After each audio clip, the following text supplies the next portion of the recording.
يا أيها الذين آمنوا إنما الخمر والميسر والأنصاب والأزلام رجس من عمل الشيطان فاجتنبوه لعلكم تفلحون إنما يريد الشيطان أن يوقع بينكم العداوة والبغضاء في الخمر والميسر ويصدكم عن ذكر الله وعن الصلاة فهل أنتم منتهون وأطيعوا الله وأطيعوا الرسول واحذروا فإن توليتم فاعلموا أنما على رسولنا البلاغ المبين ليس على الذين آمنوا وعملوا الصالحات جناح فيما طعموا إذا ما اتقوا وآمنوا وعملوا الصالحات ثم اتقوا وآمنوا ثم اتقوا وآحسنوا إن الله يحب المحسنين صدق اللہ.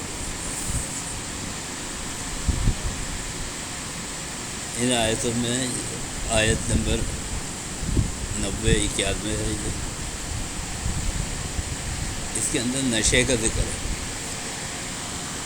اور اس آیتوں کے اندر شراب کو جو ہے وہ کلی طور پہ حرام قرار دے دیا گیا. اب وہ چاہے شراب ہو چاہے کوئی ایسی چیز کہ جس سے نشہ طاری ہو جاتا ہو اور عقل جو ہے وہ ٹھکانے پہ نہ ہو، دماغ جو ہے وہ صحیح طور پر کام نہ کرے، کیونکہ اسلامی قوانین جو ہے وہ اس شخص کے اوپر لاگو ہوتے ہیں کہ جو بالغ بھی ہو، مسلمان بھی ہو اور عاقل ہو. یعنی اگر کوئی آدمی ہوش میں نہیں ہے تو اس کے اوپر اسلامی احکام نازل نہیں ہوں گے، اس پہ لاگو نہیں ہوں گے.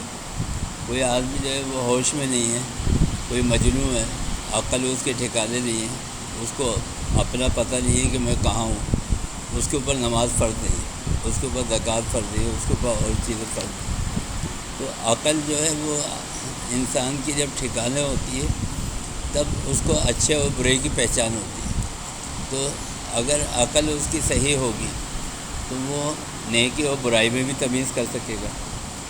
تو لہذا یہ جو نشہ ہے کسی بھی چیز کا، اس کی ممانعت قرار دے دی گئی. اور عرب پہ خاص طور پہ اچھا یہ چیزیں کب آتی ہیں؟ عام آدمی جو ہے اس کے پاس تو کھانے پینے کے پیسے نہیں ہوتے ہیں، وہ شراب اور نشہ کیا کرے گا سوائے اس کے کہ کوئی خراب صحبت سے گندی عادت پہ پڑ جائے، وہ ایک الگ بات ہے. لیکن ویسے ایک عام آدمی جو ہے وہ اس میں زیادہ تر وہ لوگ شکار ہوتے تھے عرب کے اندر بھی اور آج بھی عرب ممالک کے اندر، جن کے پاس پیسہ بہت زیادہ آ جاتا ہے. جب کسی کے پاس پیسہ بہت زیادہ آ جاتا ہے اور وہ مادر پدر آزاد ہو جاتا ہے نا، بس وہ یہ سوچتا ہے جو چاہوں میں کروں. تو وہ پھر جب خراب صحبت پہ بیٹھتا ہے تو اس خراب صحبت کے اندر وہ جوئے میں بھی لگ جاتا ہے، شراب کے اندر بھی لگ جاتا ہے اور زنا کے اندر بھی لگ جاتا ہے اور دوسری برائیوں کے اندر بھی لگ جاتا ہے. تو زیادہ تر انسان جو مبتلا ہوتا ہے وہ بڑا اسٹیٹس میں زیادہ پیسے ہونے کے بعد ہوتا ہے. ہاں اس کے بعد دوسرے نمبر پہ جب آدمی اس کا شکار ہوتا ہے وہ ہوتا ہے خراب صحبت سے، غلط صحبت سے. کوئی نوجوان ہے وہ بہک گیا کسی خراب صحبت میں بیٹھ کے، وہ نشے کا عادی ہو گیا، چرس کا، افیون کا، شراب کا. تو اچھا اب جب آدمی عبادت کے لیے کھڑا ہوتا ہے، خاص طور پہ نماز کے لیے اللہ کے دربار میں کھڑا ہوا ہے اور اس کی عقل ٹھکانے نہیں، تو نشے میں تو آدمی پتہ نہیں کیا اول فول بکتا ہے، گالیاں بھی بکتا ہے اور دوسرے خرافات بھی بکتا ہے. تو ہوتا یہ تھا کہ جب شراب پی کے لوگ، چاہے وہ تھوڑی سی پی ہوتی تھی، بہت سارے لوگ ایسے ہوتے تھے جنہوں نے تھوڑی سی شراب پی ہے لیکن نماز کا ٹائم ہوا نماز میں آ گئے. اب نماز میں آ کے غلط باتیں جو ہے وہ نکل رہی ہیں. تو اللہ تعالیٰ نے فوراً آیت نازل فرما دی، یا ایھا الذین آمنوا لا تقربوا الصلاۃ، تم نماز کے قریب نہیں جاؤ وانتم سکارا، جب نشے کی حالت کے اندر. 3 اسٹیپ کے اندر پہلی آیت جو نازل ہوئی اس میں یہ فرمایا کہ شراب کے اندر کچھ فائدے بھی ہیں، جیسے یہ میڈیسن میں، دوائیوں میں بھی استعمال ہوتی ہے بعض جگہ، ہر دوائی میں نہیں، لیکن اس کے نقصانات زیادہ ہیں. کچھ فائدے بھی ہیں، لیکن فرمایا کہ اس کے نقصانات زیادہ ہیں، اس لیے تمہیں منع کیا جائے۔ پھر دوسرے نمبر پہ آیت ہے اسٹیپ بائی اسٹیپ، چونکہ لت پڑی ہوئی تھی نا عرب کے لوگوں کو، اسلام لانے سے پہلے لت پڑی ہوئی تھی، شراب کے اندر جو تھے وہ مبتلا تھے، تو پہلے ان کو ذہن بنایا کہ بھائی اس کے نقصان زیادہ ہے۔ اس کے بعد کہا کہ دیکھو نماز میں نہیں آنا جب نشے کی حالت میں، ابھی مکمل شراب حرام نہیں ہوئی، کہا نماز کے اندر نہیں آنا۔ پھر اس کے بعد یہ جو تیسرا حکم آیا ہے اس کے اندر بالکل اللہ تعالیٰ نے شراب کو حرام قرار دیا۔ اے ایمان والو، شراب، جوا، بتوں کے تھان اور قرعہ اندازی، یہ جو آج کل ہوتے ہیں نا پرائز بورڈ وغیرہ، اور دوسری بہت ساری اسکیمیں بھی آج کل آئی ہوئی ہیں مختلف ناموں سے، یہ ہمارے ساتھ دھوکہ کرتے ہیں۔ ہم اور آپ چونکہ سیدھے سادھے ہوتے ہیں عام طور پر ایشیا کے لوگ نا، تو یہ جو پڑھے لکھے زیادہ لوگ ہوتے ہیں نا انگریز، یہ کیا ہوتا ہے ہمیں مختلف بہانوں سے اور مختلف لالچ دے کر نا اس کے اندر گھیرتے کہ یہ لے لو یہ پیکیج ہے، یہ لے لو یہ پیکیج ہے، موبائل کے اندر جو ہے یہ پیکیج ہے، اتنے بیلنس کے اوپر یہ پیکیج ہے، وہ مختلف ناموں سے نا نام تبدیل کرتے رہتے ہیں، لیکن کیا ہوتا ہے وہ جوا ہوتا ہے۔ قرعہ اندازی کیا ہے؟ یہ پرائز بانڈ جو ہے یہ بھی ناجائز ہے، اس کے اندر لکھا ہوا ہے جوا، بتوں کے تھان اور قرعہ اندازی کے تیر، یہ سب گندے شیطانی عمل ہیں۔ اچھا، یہ سب چیزیں، ایک بات اور آپ نے دیکھا ہوگا کہ اسلام کے اندر بہت ساری چیزیں تعلیمات بتائی گئی اور بہت سارے کام کہ جن سے منع نہیں کیا اسلام نے، لیکن وہ مباح ہے، یعنی کر سکتے، اس میں گناہ نہیں ہے۔ اس میں کھیل بھی ہے، کرکٹ ہے، ہاکی ہے، فٹ بال ہے، ایسے کھیل جس کے اندر کوئی غیر شرعی چیز ہے، لیکن اسلام نے اس کی ترغیب کیوں نہیں دی، اس کو کہا کیوں نہیں ایسا کرو؟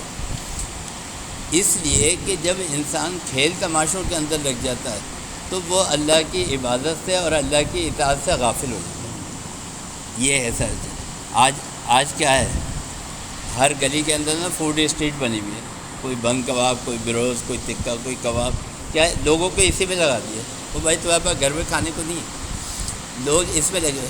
کیا ہے، جب آدمی اس میں لگتا ہے تو وہ اللہ سے غافل ہو جاتا ہے۔ کسب دنیا تو کر، ہوس کم رکھ، اس پہ تو دین کو مقدم رکھ۔ دین جو ہے وہ اوپر ہونا چاہیے، باقی سب چیزیں نیچے ہونی چاہیے۔ تو ان چیزوں سے اس لیے منع کیا گیا، کھیل تماشوں میں اس لیے نہیں لگایا گیا کہ آدمی جب اس میں لگتا ہے تو دین سے غافل ہوتا ہے۔ یہ چیزیں تو اللہ تعالیٰ فرماتا ہے کہ یہ سب شیطانی کام ہے، ان سے بچو تاکہ تم کامیاب ہو جاؤ۔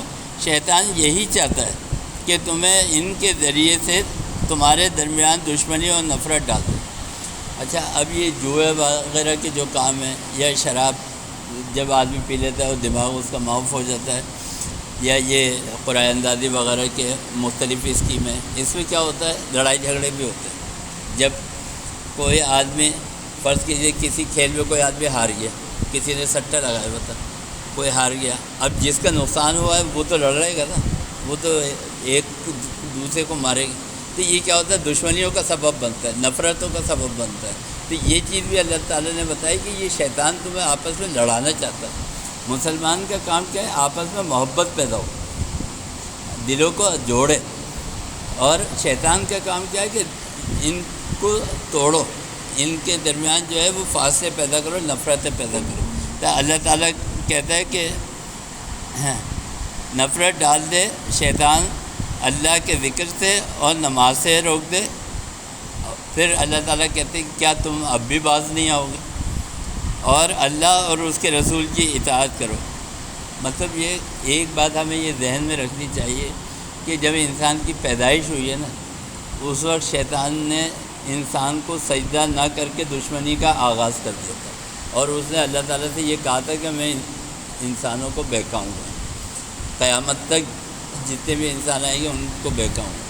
تو شیطان تو یہی چاہتا ہے کہ میں لوگوں کو بہکاؤں اور یہ جہنم میں جائے۔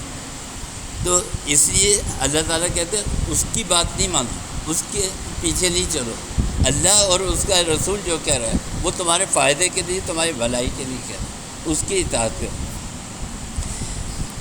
گندے شیطانی کاموں سے پرہیز کرو۔ اگر تم نے بات نہ مانی تو خوب سمجھ لو کہ ہمارے رسول صلی اللہ علیہ وسلم پر اتنا ہی فرض ہے کہ احکام کو لوگوں تک پہنچائے۔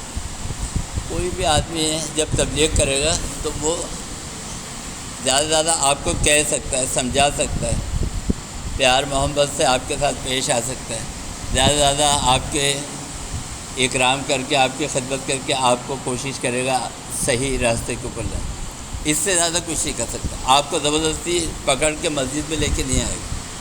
تو اللہ اور اس کے رسول کے لیے بھی اللہ تعالیٰ یہ فرما رہے ہیں کہ ہم ان کا کام جو ہے رسول اللہ صلی اللہ علیہ وسلم کا، یہ لوگوں تک پہنچا دینا ہے۔ بس بلغوا عنی ولو آیا، بس تم پہنچا دو اپنی طرف سے، اس کے بعد تم ٹھیکیدار نہیں ہو، تم نے پہنچا دیا، بتا دیا، سمجھا دیا، اس کے بعد آپ کا کام ختم۔ اب کوئی آدمی اگر مانتا ہے تو اس کا فائدہ ہے، اور اگر کوئی آدمی نہیں مانتا تو اس کا نقصان ہے۔ اللہ تعالیٰ ہے میرا آپ کو سب کو سیدھے راستے پہ اللہم ارنا الحق حقا وارزقنا اتباعہ وارنا الباطل باطلا وصلی اللہ تعالیٰ